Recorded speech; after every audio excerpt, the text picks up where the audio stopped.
Good morning, students. Typography students, today we will discuss our next topics in chapter 2. So, start our next topics. Yesterday we have done up to this error in different situations.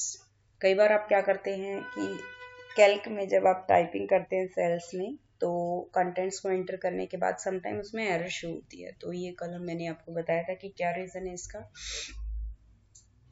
आज हम next topics discuss करने वाले हैं, cell and range references. अब देखिए cell reference और range reference क्या है। सेल का रेफरेंस, रेफरेंस मींस एड्रेस। इसी तरह से रेंज रेफरेंस क्या है, रेंज रेफरेंस भी रेंज जो पर्टिकुलर आपने सेलेक्ट की है उसका एड्रेस होगा। तो a cell reference identifies a cell or a range of cells. When a cell address is referred to in formula, it is called cell referencing. जब एक सेल एड्रेस को किसी फॉर्मूला में आप यूज कर रहे हैं, रेफरेंस उसका दे रहे हैं, तो इसी को हम कहते हैं सेल रेफरेंसिंग। आप एक्सेल में भी कर चुके हैं कि सेल रेफरेंसिंग कितने टाइप की होती है। सेल रेफरेंसिंग हमारी 3 टाइप्स की होती है। रिलेटिव सेल रेफरेंसिंग होती है, एब्सोल्यूट सेल रेफरेंसिंग होती है और मिक्स्ड सेल रेफरेंसिंग होती है। तो ये भी इसमें डिस्कस करेंगे, लेकिन ये बाद के टॉपिक्स हैं। जस्ट आपको एक बार रिमाइंड कराना था कि सेल रेफरेंसिंग क्या होती है। देन है डिफरेंट, अगर आपको सेल्स गिवन होते हैं या फिर कॉलम या रो नेम उनके दिए होते हैं, कॉलम और रो आपको दिया होता है, तो आप उसका एड्रेस इजीली बता सकते हैं।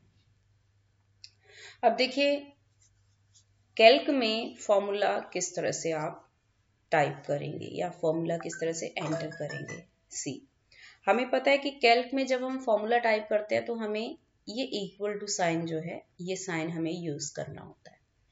तो कोई भी फॉर्मूला कैल्क में इक्वल टू साइन से स्टार्ट होता है। अब देखिए फॉर्मूला में हम अरिथमेटिक ऑपरेटर्स यूज कर सकते हैं, कोई फंक्शन भी यूज कर सकते हैं। एक छोटा सा एग्जांपल यहाँ पे कंसीडर करते हैं। स्टूडेंट रिजल्ट इसमें गिवन है वर्कशीट में और रोल नंबर 4 रोल नंबर का इसमें डाटा है।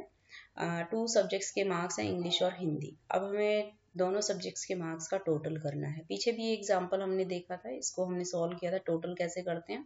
तो हम क्या करेंगे, इक्वल टू से फॉर्मूला को स्टार्ट करेंगे और फिर यहाँ पे इक्वल टू के बाद हमें क्या करना है, एड्रेस मेंशन करना है, किसका, फर्स्ट सेल का और सेकंड सेल का। तो फर्स्ट सेल का जो एड्रेस है, इंग्लिश में मार्क्स जो है, इंग्लिश के मार्क्स रोल नंबर 1 के कौन से सेल में है, B3 सेल में, और रोल नंबर 1 के हिंदी के मार्क्स हैं C3 सेल में। तो आप क्या करेंगे, इसके लिए फॉर्मूला किस तरह से टाइप करेंगे, equal to B3 plus C3। आप डायरेक्ट वैल्यूज को टाइप नहीं करेंगे, आप उनके सेल के एड्रेस को, सेल रेफरेंस यहाँ पे देंगे। ठीक है, जैसे ही आपने सेल रेफरेंस दिया और एंटर किया तो उन सेल्स की कॉरस्पॉन्डिंग जो भी वैल्यूज थी ये उनको टोटल करेगा और आपको एंटर करते ही उस सेल में शो कर देगा। और जो रेस्ट ऑफ द वैल्यूज हैं उनके लिए आप क्या करेंगे, जस्ट ऑटो फिल ऑप्शन का यूज करेंगे। फिल ड्रैग हैंडल को यूज करके आप ड्रैग कर देंगे सीरीज को और बाकी स्टूडेंट्स के जो मार्क्स हैं वो भी ऑटोमेटिकली टोटल हो जाएंगे ऑटो फिल हैंडल को ड्रैग करने से। ठीक है, तो इस तरह से देखिए जैसे ही आपने इसको ड्रैग किया, ये देखिए जैसे ही ड्रैग करेंगे तो बाकी स्टूडेंट्स के मार्क्स भी जो हैं टोटल हो गए हैं ऑटोमेटिकली। तो यहाँ पे रिलेटिव सेल रेफरेंसिंग यूज हुई है क्योंकि फॉर्मूला जो है नेक्स्ट सेल के अकॉर्डिंग जो है ऑटोमेटिकली कॉपी हो गया। देखिए D4 में फॉर्मूला था B4 प्लस C4, है ना, और फिर D5 में फॉर्मूला बन गया है B5 प्लस C5 और फिर ऐसे ही D6 में बन गया है B6 plus C6। Automatically formula copy हो गया नेक्स्ट सेल में और एड्रेस भी चेंज हो गया। तो इसको हम कहेंगे कि यहाँ पे रिलेटिव सेल रेफरेंसिंग यूज हुई है, रिलेटिव सेल के अकॉर्डिंग जो है फॉर्मूला ऑटोमेटिकली चेंज हो गया है।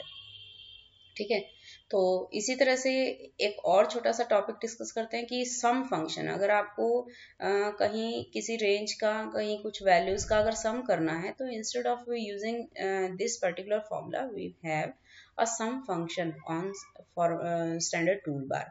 ये देखिए, ये आप समेशन का सिंबल देख रहे हैं। मैथ्स में जो वैसे भी ये मैथ्स में यूज होता है, स्टार्ट में यूज होता है, समेशन का सिंबल होता है ये। तो ये सम बटन भी हमारा स्टैंडर्ड टूल बार पे अवेलेबल होता है, फॉर्मूला बार पे। ठीक है, तो इस सम फंक्शन को भी हम क्या कर सकते हैं, रेंज को सेलेक्ट करके इस सम फंक्शन को यूज कर सकते हैं। देखिए सेम बिल्कुल यहाँ ऐसा ही एक एग्जांपल देख रहे हैं। यहाँ रोल नंबर गिवन है, टर्म 1 और टर्म 2 के मार्क्स हैं। अब हमें टर्म 1 और टर्म 2 के मार्क्स को टोटल करना है।